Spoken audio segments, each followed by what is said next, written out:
inspired by real-life events. Narrator Noah Walker woke up at 2:13 a.m. inside a sealed corporate data center emergency room with red alert, strobes reflecting off glass walls, and a senior systems director saying, "Your access key triggered a full encryption breach across the company's core financial vault." And in that instant, his entire world collapsed, because just hours earlier, he was a cloud security engineer at a major global tech firm in Singapore, responsible for protecting encrypted financial databases and monitoring intrusion systems. And now he was being treated as the origin point of a catastrophic data breach involving billions in secured assets. And the first shock wasn't fear. It was disbelief so absolute, it felt like reality had been overwritten. Because Noah's entire life was built on encryption integrity, access control, and zero-trust architecture. But now those same systems were declaring him the breach itself, and within hours his credentials were revoked across all global nodes. His personal identity locked in corporate containment systems. His apartment flagged under emergency investigation protocol. And internal logs labeled him as primary cryptographic anomaly in vault compromise event.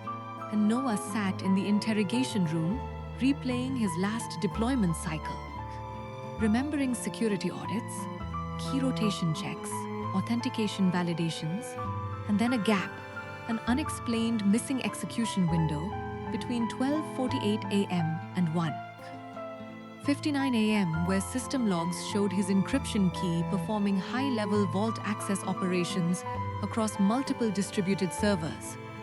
But he had no memory of initiating any of it. And when investigators showed him synchronized security footage of a figure entering the restricted vault interface using his biometric authentication sequence, Noah immediately said, "That's not me. I wasn't there."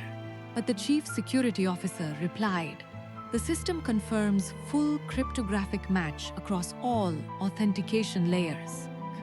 And that sentence shattered his understanding, because it meant identity was no longer personal memory. It was system validation. And by sunrise, he was released under global monitoring restrictions, while international security networks had already internally marked him as a high-risk internal threat vector.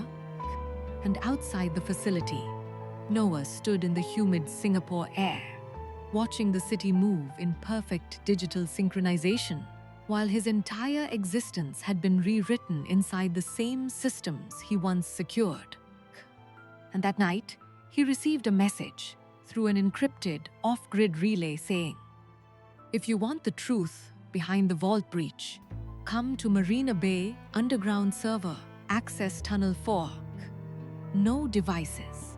And despite knowing it could erase whatever remained of his life, he went, because when identity is already destroyed, fear becomes irrelevant. And inside the tunnel he met Eleanor Park, a former global cyber forensics lead who specialized in internal breach reconstruction and cryptographic identity manipulation cases. And she didn't waste time easing him into explanation. She immediately showed him reconstructed key execution logs and said, "Your identity wasn't stolen in the traditional sense. It was replicated through a live session injection inside the encryption authority layer." And Noah instantly said, "Then I can prove I didn't do it."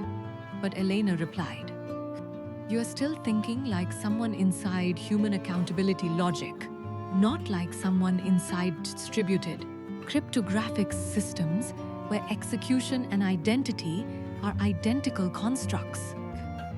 And she explained that the breach wasn't a simple hack, but a coordinated multi-layer manipulation of authentication nodes, where encrypted session tokens could be cloned in real time and injected into vault access systems, allowing full execution privileges under legitimate identities while erasing conflicting audit trails across mirrored servers. And Noah's profile had been selected because his key rotation pattern was stable, predictable, and trusted by automated anomaly detection models, making him the perfect invisible trigger for large-scale financial compromise.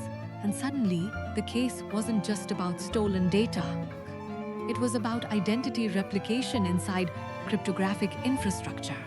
And Elena offered him a choice: step away and let the system finalize him as the global breach source, or help her trace the internal session replication chain before it was permanently overwritten by automated containment protocols designed to close incidents instantly at global scale. And Noah stood in silence, listening to distant water flow beneath the tunnel, thinking about his younger sister studying abroad, depending on his income, thinking about years of disciplined work, building secure systems that were supposed to prevent exactly this kind of collapse, and thinking about how fragile identity becomes when validation is controlled by machines. And finally, he said, "If my identity has already been used without me, then I have nothing left to protect except the truth itself." And that decision pulled him into a hidden layer of global encryption infrastructure where nothing remained stable, because every log they analyzed was actively rewriting itself in real time. Every trace they followed kept shifting, as if the system itself was adapting to their investigation. And soon they discovered the breach wasn't an intrusion, external intrusion, but internal privilege abuse, involving a senior cryptographic infrastructure architect who's across distributed vault networks sessions, across distributed vaults and vault networks, to mask long-term financial security upgrades hidden inside automated security updates. And Noah's identity had been selected as the central attribution anchor because it aligned perfectly with trust-weighted anomaly models used for rapid global incident resolution. And one night, while analyzing live encryption handshake streams from an isolated offline vault node, Noah saw something that completely broke his understanding. His credentials were actively executing real-time vault decryption operations across multiple global servers, while he was physically disconnected from all systems. And Elena immediately said, "They're continuously simulating your identity inside the cryptographic network to preserve the narrative integrity of the breach." And Noah realized he wasn't just being blamed after the event. He was being continuously reconstructed inside a live distributed system.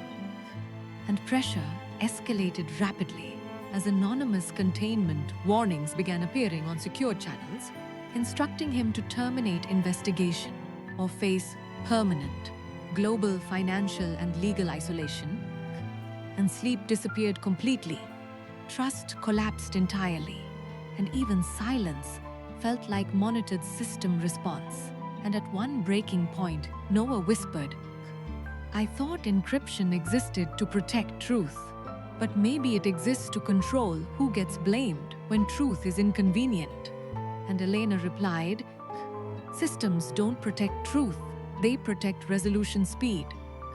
And that realization changed everything inside him, because he stopped trying to defend his identity and started focusing only on exposing the mechanism. And as they dug deeper, they uncovered encrypted replication nodes inside global vault infrastructure, continuously generating synthetic execution histories to distribute blame across multiple cryptographic identities worldwide. And Noah's profile had been amplified as the central attribution point because it allowed fastest global containment closure without destabilizing financial systems. And when they finally compiled enough verified encrypted evidence to trigger international cybersecurity escalation, containment protocols activated immediately, attempting to erase execution histories across mirrored vault networks worldwide. And Elena said, "This is where most people are erased without ever knowing they were corrected." And Noah replied, "Then I'll be the exception the system can't mathematically finalize." And together, they transmitted secured evidence chains to international cybercrime oversight authorities while preserving decentralized encrypted backups across isolated nodes. And within days, the investigation escalated into a global cryptographic systems corruption probe, exposing identity replication abuse, vault session manipulation, and coordinated financial infrastructure exploitation across multiple continents. And arrests followed within senior encryption architecture teams. And when it was over, Noah stood inside the same glowing data center, watching endless streams of encrypted information flow, like nothing had ever happened, realizing that the most dangerous truth about modern systems is not that they fail, but that they can assign failure to a single identity and make it look mathematically undeniable. And a week later, when he met Elena for the last time beneath the quiet hum of server corridors, she asked him, "What did this change in you?" And Noah looked at the endless data streams and said, "It showed me that identity inside systems is never ownership. It is temporary permission." And she asked, "And what did you gain?" And after a long silence, he replied, "The understanding that truth doesn't survive inside controlled encryption systems. It survives only in the people who refuse to accept a version of themselves generated without their consent." And as he walked away alone into the endless glow of global infrastructure, he finally understood the deepest reality of his journey. That sometimes life doesn't destroy you directly. It quietly assigns you a breach and waits to see if you accept it. But real survival begins the moment you refuse to become the version of yourself a system decided to generate.